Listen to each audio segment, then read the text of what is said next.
I had quite a number of jobs, but I was the secretary of the Human Services Department for 4 years. I was the acting secretary of the Department of Health for a year and a half, and I think most people know I was really involved with the governor in managing the COVID pandemic as the lead medical person for the state. That's where I want to begin. We're approaching the 4-year anniversary date from the first COVID case in New Mexico, and during that press conference, you were behind the right shoulder of the governor. At that moment in time, what's going through your head?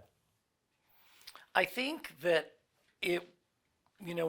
I was following what was going on in Wuhan in the January, early February timeframe, and the state had done a fair amount of preparation for the pandemic before we had our first case. And so part of me felt confident that at least we'd kind of we're going to be able to hit the ground running.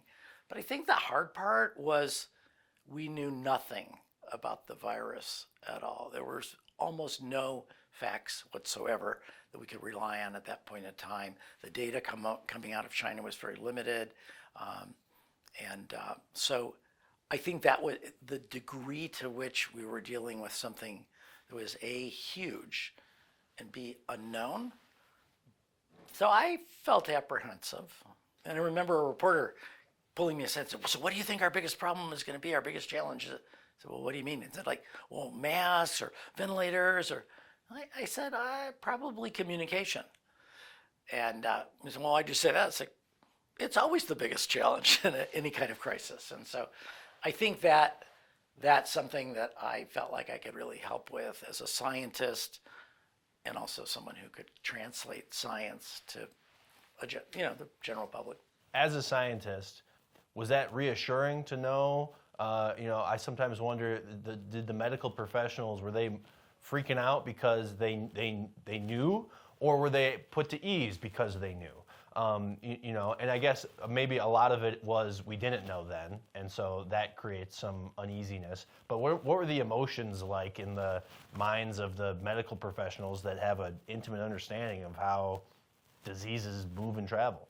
I think, I worked very extensively with a big team of people, including leaders and medical leaders of all the big hospitals in the state, and we had a whole system for that eventually. But I think, number one, everyone knew this was going to be huge. Two, I don't think anybody really believed this was going to blow through. I mean, at a minimum, the influenza pandemic of 1918 and 1919 was 20 months. So I had in my head, we're in this for at least 20 months. And I think the third thing was, and maybe we get to this later too, but I have never experienced so many people willing to do anything they could do to help. Like I probably made 100 phone calls during the pandemic asking people to do some really big things and sometimes expensive things. And no one ever said no. Everybody was always really happy to step forward. And that's one of the things that I think is beautiful about New Mexico is we're a giant state, but you can get a small group of people together to tackle a really big problem and make progress. Did the attitudes change throughout this thing? And is there anything to be learned from that? I think, let me break it down a little bit. I think within state government, it was a full court press for 4 years, and the 3 that I was there. And everyone was willing to help, and multiple departments, transportation, the National Guard, not just health and human services. Everybody was on board. The tribes were on board. So I think in the governmental sector, no wavering. I think in the healthcare sector, the professionals and the leaders, no wavering at all. We didn't meet as often. We were having daily meetings in the first part of 2020, and we were down to maybe every week or every other week when we got treatment and we had the vaccine. But no, I did not see any wavering. Now, as far as patients go, I can only speak to my own patient population, which are seniors, all over 75, and all of them were aware of their own vulnerability, the serious threat that they faced. I think I had one patient who was with me from the start of the pandemic who didn't get vaccinated, but everybody else did. So I think I deal with an older population, and so they were all hunkered down and trying to do the right thing. No wavering, but certainly there had to been. I mean, you're all human, and there was frustrations and probably exhaustion and Oh, yeah. and some natural things that I think we all felt. Whether or not we were, not masking or not vaccinating is one thing, but being frustrated with, oh man, my favorite restaurant closed again. Right. Like that had to those feelings had to happen within you as well. Absolutely. And I think I was answering the question because you used the word patience, but I got a lot to say about what it was like with the public. And I think you're exactly right, although I haven't thought about it till right now. I got probably 3,000 to 4,000 emails from New Mexicans during the course of the pandemic. And I'm not counting the robo emails and things like that. And I think there were a lot of angry people, and I think they felt like, or their strategy or whatever was to kind of take it out on me and accuse me. And I think that started to go up after the vaccine came out. There was a lot of strong feelings about vaccine, should I be vaccinated, shouldn't I? So I got a lot of mail then. And then I think, our death threat that our family had, that wasn't till 2022. So, and I think that the public was generally wanting to do just about anything they could initially, but you're right. When we got into 2021, the vaccine was coming. That was something new to, fight about maybe. And then when we found out, which we discovered in New Mexico actually, that the vaccine was wearing off and people needed to be revaccinated, I think some people were upset about that. Well, wait a minute, you told us that, well, we just needed this one vaccine. And, well, we didn't actually say that, but we encourage you to get vaccinated. So, yeah, I think that's true. And I think from a public standpoint, it was very polarizing. But I felt like it was a really good learning experience for me. I mean, and I answered, by the way, all 3,000 of those emails. Sometimes there were brief responses, but I answered them all, and it was really helpful me to understand, to get sort of angry feedback from one side of the political spectrum and the other, actually, because it helped me remember that as a scientist, I needed to be in the center. I was real clear with the governor early on. I can't be a political person here. You need a scientist. You need someone who's going to stick with the data and the evidence. And I think that worked out well for us. I think it was great working with her, and she saw the benefit of that in time. But you're right that as time went on, but it was usually punctuated by some event, like a new variant or new information about the vaccine or a new vaccine. When treatment came in 22, Paxlovid, the public was really accepting of that. But there also was a lot of email chatter, even back into 2020, about alternative treatments, ivermectin, and hydroxychloroquine, and things like that. And I got a lot of emails about that as well. So that barometer, you're right. I think people were initially afraid, and then they were angry. And so, and I felt like I was serving a useful purpose to the people of New Mexico by being a repository for their anger,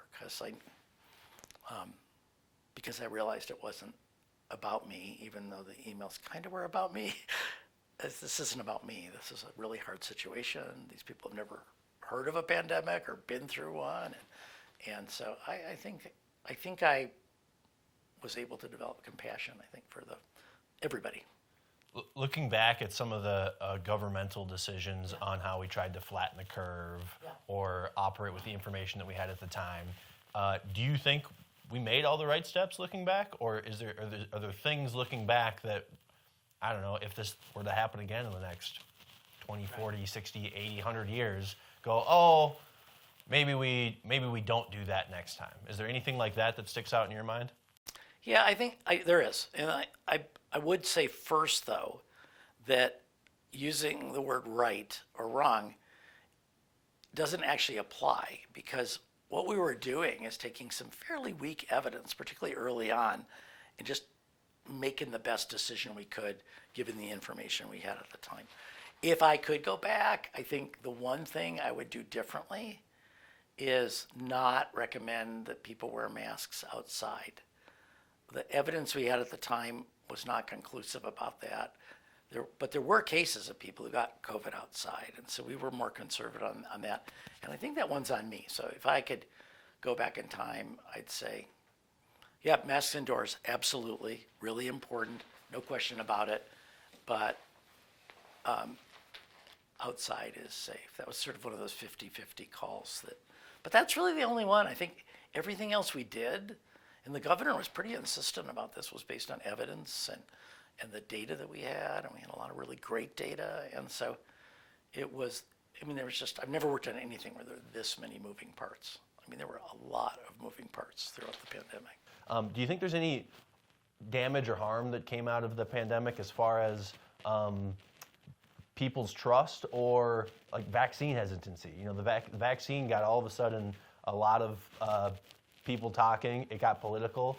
I think probably before the pandemic, there was a sector of people that said, I'm not getting vaccinated. I'm not getting my kids vaccinated. And I don't know if those people got louder or if that group grew after we were told to get vaccinated. I know percentage-wise, New Mexico did very well with people who were eager to get the vaccine, especially the first set and maybe a booster. And I think after one booster, numbers started coming down a little bit. But I'm curious, when we want to get the whole world vaccinated and move on from this thing, does that, and then new information comes out about, hey, you said it happened in New Mexico, that we need to do this again. Does that affect people's willingness to get vaccinated for other things in the future? I think that, well, first I just want to go on the record saying that I'm getting my updated booster later this week, as the CDC recommends, because I'm over 65. No surprise there. I think that any time there's a divisive issue, this is part of what I learned going through COVID, when there's something that's controversial, it tends to harden opinions on both sides. Like if something as prominent as the COVID vaccine coming when it did, I felt like people who weren't going to get vaccinated, who didn't get vaccinated before, felt even more adamant about it now. People who had generally gotten vaccinated really wanted to get the vaccine. And so I looked into this a little bit, and right now there's no evidence that vaccine hesitancy or refusal to get vaccines is going up. I think that probably there's the same people in both groups. Maybe they feel a little bit more strong or more committed, but we haven't seen that kind of erosion yet. And I think I've done some reading recently too about communicating about getting vaccines, and scaring people doesn't work, hardens kind of perspectives, and there are a lot of people that just feel that it's an individual one-on-one conversation between a healthcare professional and a patient, where we as healthcare professionals really listen to what the patient's concerns are and hear them out. And that's hard to do with a whole population of people in the middle of a pandemic when everyone's staying home and many doctors' offices are closed. So I think we learned some things about that. I think another thing we learned nationally was scientists, it's not really, let me think how to say this. Part of the essence of being a scientist is expecting that some things are going to work well and some things aren't going to work well. That's what science is. We are experimenting. We're trying this thing. Does that help? Does that work? I remember on vaccines, Laura Perahone, who was over at DOH with me, working with Gabe Sanchez at the university, and we did all these surveys of people, like, what message works for you about vaccines? And it turned out that there was wide variation by race and ethnicity and age, and so there were probably 10 or more distinct groups of people where one message would work for that subgroup and a different message for others. And so it's complex. I hope that when we have to go through something like this again, we'll retain that knowledge and learn. But I still am working on vaccine hesitancy in my practice all the time anyway, because all my older patients have a long list of vaccines that they really ought to get, And so I'm constantly talking with patients about that. So you're constantly working on it. Maybe no evidence to show that it's gone up, which is, I think you'd say, a good thing. Yeah. How should the normal person perceive headlines when they see the one like I sent you? The largest study shows there are some risks to the COVID vaccine. Perhaps people know somebody that had a heart issue, a young man with a heart issue that didn't happen until after the vaccine, and that might shake their trust a little bit in this. How should people perceive that? I know the article I sent you, in journalism, the most important thing goes up front, and they were very careful to say, hey, vast majority of people did not experience these symptoms. The vaccine saved lives and helped a lot of people, but this is what the study found. So how should people perceive headlines like that? I think that when I see headlines like that or articles like that, I look into the methodology and what they did and how they did it. And a lot of the studies we have in vaccines are just counting, like the number of people, how many people got the vaccine, how many people didn't, what were the outcomes, what percents, things like that. I think that for me, having a better understanding of why the people who get, for example, young men who get cardiac complications from the vaccine, why is that? Is that a genetic thing? Is it an environmental thing? Are they on other medications? I mean, what could it be that's doing that? And so my approach is to sort of, well, let's wait until we understand more about what is really going on here. But I think that the overwhelming benefit of the vaccine in helping stem the pandemic was obvious. And we also knew that not everybody had to be vaccinated, just most people would actually affect the spread of the virus. And what we didn't think about as much early on was the fact that the virus was very agile too. And so the vaccine that worked for the initial variant of COVID isn't effective now for the current variants. And so we have to build up immunity to all sorts of different genetic variations in the virus. So I think if people are concerned, I think waiting and seeing is reasonable. If you're in one of those age groups where there's a higher risk, I'm not aware of any particular situations with older adults where there'd be a reason to wait and see.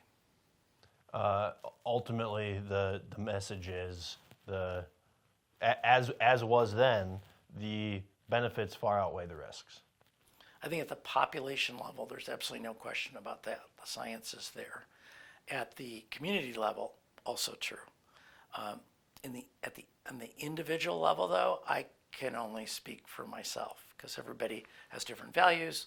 There are things that they are concerns, and this is America, and people have the right to choose. And I think I would rather live in a country where people can choose not to be vaccinated, even though I always get vaccinated, than a place where there was no choice.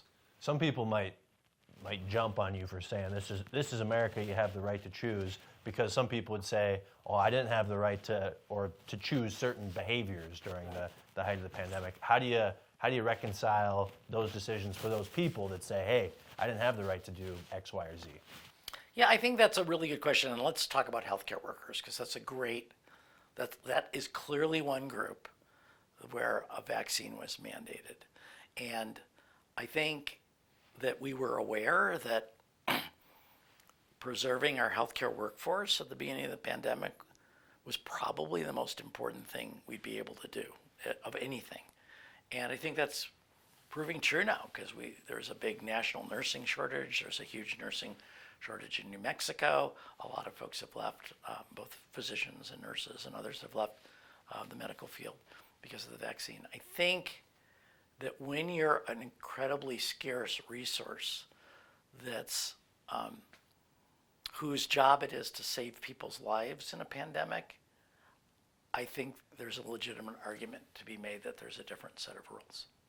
Now, with influenza, the way we solved that 10 years ago or 15 years ago is to say, okay, well, if you're a nurse and you don't want to get the flu vaccine, you don't have to, but you have to wear a mask from, like September 30th to March 31st or something like that. And some people would get the vaccine, and other people would just wear the mask. But we were all wearing masks. All the healthcare workers were wearing masks. So I do think that it depends a little bit on which group you're in, and part of why we all go into healthcare is sort of it's a life of service and trying to help people stay healthy or save lives. And there are some sacrifices that we make as a part of that. I feel like there are things I do where I just do them automatically. I never thought about whether I had a choice to.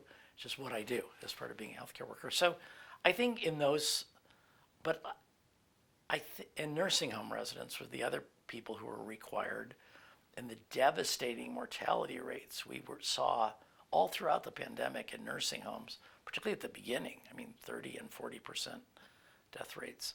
I think that's where you get into sort of the public good or the community vaccination rate. But those are the only two groups that I dealt with on a consistent basis that we mandated. There may have been some other public workers, but I think EMTs, for example, or I think prison employees were required to be vaccinated initially because if one person in a prison gets COVID, a lot of people will get it. So I think there are some public health overrides. Exceptions. Yeah, exceptions to unconditional freedom and to choose.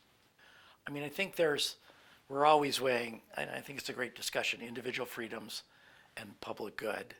And I think most of the angry emails I got during the pandemic probably were from people who looked at it this way or looked at it that way. Do you think, in looking back, you did a decent job of trying to balance those two? I believe we really did a great job. I mean, I think we had so much data and so much evidence, particularly once we got into June of 2020 about our own state, that I believe we did a really good job. I think there's questions about when do you put on the brake, when do you take your foot off the brake. But I think as far as braking, putting the foot on the brake, I feel like we did a really excellent job. And in general, the net benefit to New Mexico from most of the decisions was positive. Not exercising outside, but with a mask. But other than that, when I think about 100 years ago, we had newspapers, and that's what we look back on to see what happened with the last pandemic. This one, we have the internet, and there is, for better or worse, a ton of information. I lived through it and covered it here, and I was overwhelmed to go through all of the reports that the Department of Health put out on hospitalizations, the amount of information is massive. With that in mind, I think people sometimes think I heard one thing at one point in time, and then are told something differently later. And then there are some people, like with Dr. Fauci talking about how he viewed masks at a certain point in time. He was saying one thing, but sending emails privately and saying another thing. And I think at that time he wanted to dissuade people from going out and stocking up on N95s, because I think that was an important part there. But it raises the question, do we want the public health officials to be telling us the information, or do we want them to be telling us the information that they think is best for the public? And I wonder where that balance is, and if that was ever a discussion with you. And as you said, I need to be a scientist. The governor can be a politician, and I'm a good communicator. But was there ever a point in time where you had information where you said, well, this maybe wouldn't be beneficial to share or to give? And where's that balance in your view? Well, two quick things first. Anytime you look back, particularly in a situation like this where there's so many variables and so many moving parts, it's pretty easy to find.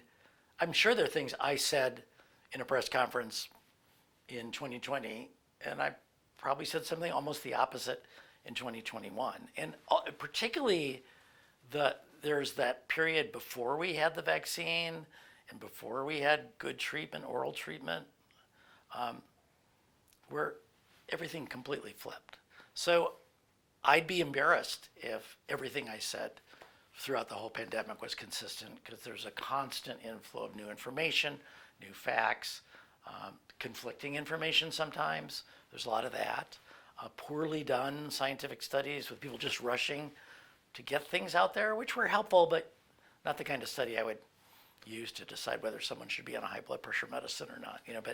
But for the most part, I think we really reacted well at the time. I am not remembering or recalling anything where I really thought one thing, but I was saying something different to the public.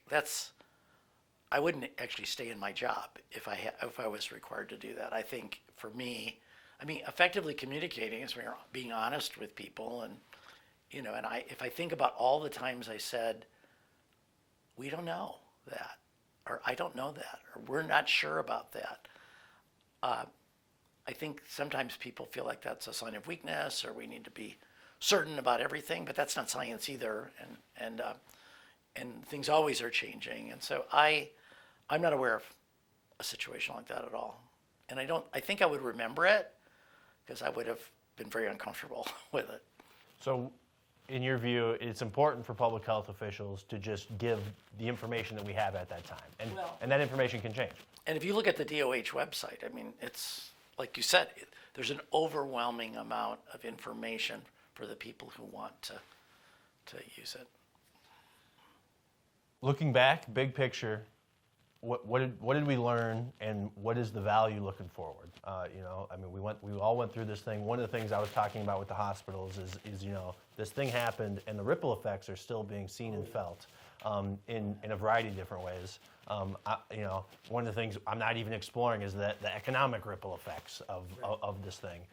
But healthcare has really changed. The amount of burnout and doctors and people who have quit, left, whatever, that's a huge issue. I think access to healthcare in rural parts of our state is immensely important and probably greatly affected by the pandemic. But I don't know, zooming out, what do you see as the ripple effects, and what are the lessons learned going forward?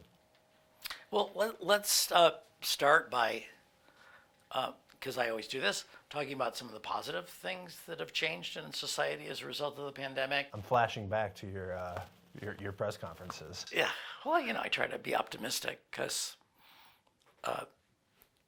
that works for me. This isn't for the interview, but one thing I always say is, one thing I've learned is, one thing I've learned is that I'm going to have whatever kind of day I decide I'm going to have. If I decide I'm going to have a great day, that works 98% of the time. If I decide I'm going to have a bad day, then that works 100% of the time.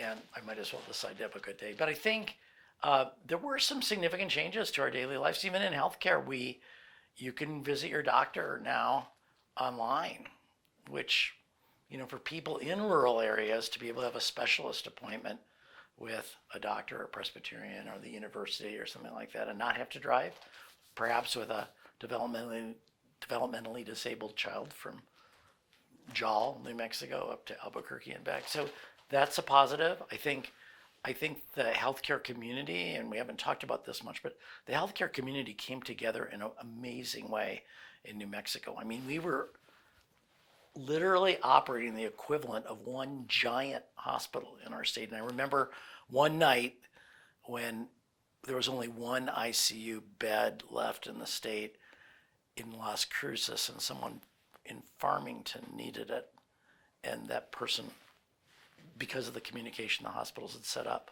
was able to be transferred. So I think our system has learned how to work together better. Those leaders, I think, have built relationships that I'm certainly hoping will last as we fully move out of the pandemic. I think that the way we educated in medical students and residents suffered during that period of time, because it was an overwhelming amount of COVID. And sometimes I think medical students actually stayed at home and did their training there for a bit. I think I like the fact that I can have groceries delivered to my house still.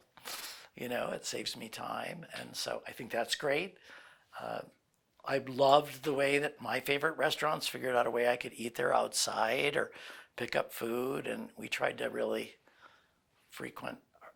We actually went to our favorite restaurants more during the pandemic as a way of supporting it. I think for the future, I'm hoping that we have learned how to come together quickly as a state to deal with a medical crisis like this. And I believe it took us a week to do it, this pandemic, but I bet you we would do it before we even had our first case next time. I think that I think we've learned a lot about the importance of the data and having the data out there for the people who want it. Not everybody wants it, but a lot of people do trust it and want it. And I think that really helped us. Do you have any concerns about the future? Like we hit on, you said you don't think vaccine hesitancy has gone up by any sort of stretch. I worry for many reasons about these hardening groups on both sides. But that's not just a medical issue, a pandemic issue. That's something that I have concerns about. But I don't know, like when you think about what the pandemic did to our state, our country, yes. People, a lot. I mean, like I said, I don't want to lose fact that a lot of people died. And when we think about the future, I worry if another something new came around the bend more quickly, and that these people all remembered the last one. Some people would try to apply, it's apples to apples, and I'm not doing this or I'm doing this because of the last time. And I just wonder, do you have concerns that? I don't know. Do you have concerns? And maybe you don't, because you're like, I think we learned a lot, and I think we can maybe even improve in some areas next time. But that's science. Is not everything goes the way, you have a hypothesis, you have a way you think it's going to work. It doesn't work, and so you adjust, or you get new data and you adjust. And so I feel like maybe that's why pandemics only happen every 100 years, because it gives you have a fresh new group of people to work through this. I think that the two biggest wins were the speed of the development of the vaccine and the treatments that we had. Those were the two biggest wins, and I believe so. I also kind of, if there was a pandemic and I had moved somewhere else, I think I would want to move back to New Mexico. A lot of my friends in other states who are doing this public health work were just amazed at the fact that all the delivery systems came together, amazed that we were able to manage the communication about it, amazed that it was unusual for different state officials to say things that were completely contradictory. I think we did a good job staying on message. And I think we just have to wait and see what happens. I'm not having any kind of regular anxiety about a future pandemic, because I'm very confident, and I didn't get to say this yet, but I'm very confident in the people of New Mexico. Wasn't expecting everyone to agree with everything we did anyway, but by and large, we're the first state to get a robust testing system up and going, which made all the difference in the world. We're the first state to reach 50% of vaccination rate in the country. We, while all other states had vaccination rates for lower income people that were half of the vaccination rates for non-lower income people or higher income people, it was equal in New Mexico. Same with Paxlovid treatment. You were everywhere else in the United States, well, not everywhere else, but on average in the United States, you're half as likely to get Paxlovid treatment if you were a low-income individual. In New Mexico, it was equal. And those are really big things that other states didn't figure out. So I have a lot of confidence in the people of New Mexico. I'm not expecting everyone to agree with if something like this happens again, but I know people will come together and make it work. And that was what really touched me about the pandemic, was all the support of the general population, even if they didn't send me emails. I'm wondering too, is that a long time for you, or does that seem like yesterday? Well, pandemic years are kind of like dog years. 1 year is like 7 years of real life. So it's the hardest thing I ever did. I never thought I would work more hours than I did during my medical internship. That turned out to be wrong. I think the other thing that really is important to say is that it was such a pleasure for me to work for our governor in this pandemic, because she was very data oriented, she was very action oriented, she insisted that we make decisions based on the data that we had at hand.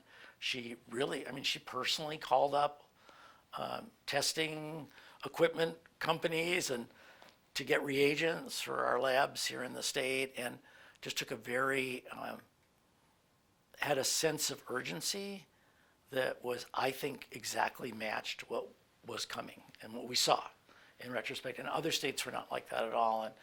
And so I think she really helped also in sounding the alarm and getting our delivery systems to pull together. You mentioned how our state did better than a lot of other states. I think if you go back and look at some of the metrics on percentage of people who died or some of the other stuff, our state fares very poorly compared to other states. I know there's other factors that go into that. Yeah, I think if you stratified that data by income or poverty rates, I think that would normalize a lot of it. So that's how you look at that data, because I know, I mean, we have our population is just different than other states.